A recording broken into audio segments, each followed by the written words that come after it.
পবিত্র মাহে রমজানে 27শে কদরের রাত্রে যদি আমরা এই দোয়ার মাধ্যমে আল্লাহ তাআলার কাছে প্রার্থনা করি, ইনশাআল্লাহ অবশ্যই আল্লাহ তাআলা আমাদের দোয়া, আমাদের প্রার্থনা কবুল করবেন। সেই দোয়াটি কি, এ বিষয়ে অতি সংক্ষেপে আলোচনা করার চেষ্টা করব। ওমা তাওফিকি ইল্লা বিল্লাহ। মাহে রমজানের শেষ দশক যখনই আমাদের কাছে এসে উপস্থিত হয়, তখন আমরা লাইলাতুল কদর অথবা শবে কদর, রমজানের শেষ দশকের বেজোর রাত্রে অনুসন্ধান করার চেষ্টা করি কোন রাত্রে লাইলাতুল কদর অনুষ্ঠিত হতে পারে। তবে তাফসির ইবনে কাসিরের মধ্যে ইবনে কাসির রাহিমাহুল্লাহ এবং অনেক ফোকাহাগণ, মুহাদ্দিসগণ, মুফাসসিরগণ রমজানের শেষ দশকের 27তম রাত্র অর্থাৎ 26 রমজান দিনগত রাত্র, 27শে কদর রাত্রকে অনেকেই কদর রাত্রে উল্লেখ করেছেন। তবে বুখারী এবং অন্যান্য হাদিসের মধ্যে আল্লাহ রাসূল সাল্লাল্লাহু আলাইহি ওয়াসাল্লাম বলেছেন, তোমরা রমজানের শেষ দশকের বেজোর রাত্রে লাইলাতুল কদর অনুসন্ধান করো। তবে হাদিসের মধ্যে 27শে কদরের কথা উল্লেখ রয়েছে। হতে পারে যে 27শে কদর লাইলাতুল কদর অনুষ্ঠিত হবে, এমনটাও হতে পারে তার আগের যে কোনো বেজোর রাত্রে বা পরের যে কোনো বেজোর রাত্রে হতে পারে। যদি আল্লাহ তাআলা কবুল করে নেন যে 27 রমজানের রাত্র অর্থাৎ 27শে কদরই লাইলাতুল কদর, তাহলে আমরা এই 27শে কদরের রাত্রে অথবা লাইলাতুল কদরের রাত্রে কোন দোয়ার মাধ্যমে আল্লাহ তাআলার কাছে প্রার্থনা করলে, দোয়া করলে, মোনাজাত করলে আল্লাহ তাআলা আমাদের দোয়া, প্রার্থনা, মোনাজাত কবুল করবেন, এ সম্পর্কে রসুল কারীম সাল্লাল্লাহু আলাইহি ওয়াসাল্লাম আমাদেরকে অত্যন্ত একটি গুরুত্বপূর্ণ দোয়া শিখিয়ে গেছেন।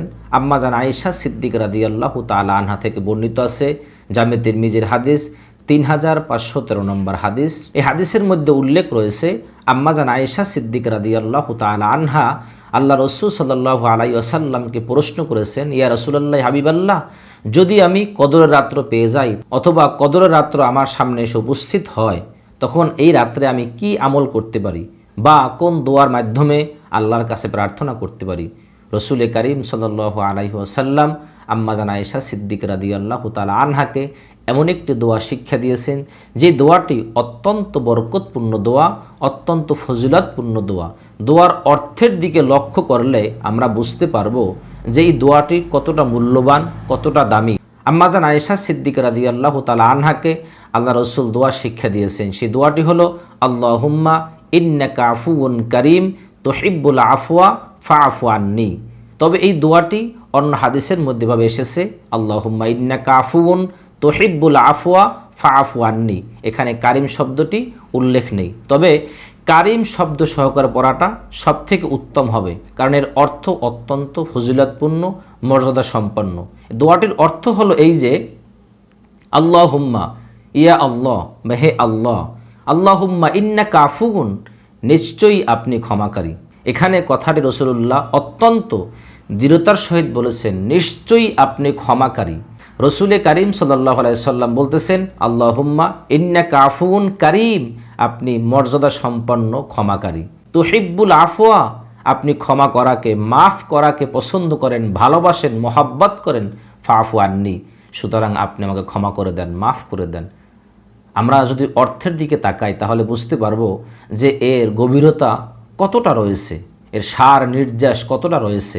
এখানে রসুল কারীম সাল্লাল্লাহু আলাইহি সাল্লাম আল্লাহ তাআলার প্রতি অগাধ বিশ্বাস রেখে দৃঢ়তার সহিত নিশ্চয়তা দিয়ে আল্লাহ তাআলা রসুল এখানে বলেছেন, আল্লাহুম্মা ইন্নাকা আফুউন কারীম তুহিব্বুল আফওয়া ফাআফু আন্নী।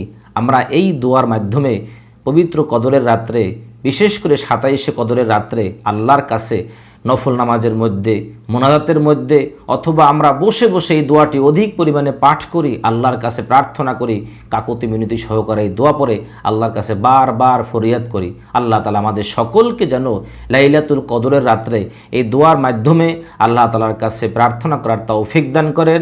ওমা তৌফিকি ইল্লা বিল্লাহ। আসসালামু আলাইকুম ওয়া রাহমাতুল্লাহি ওয়া বারাকাতুহু।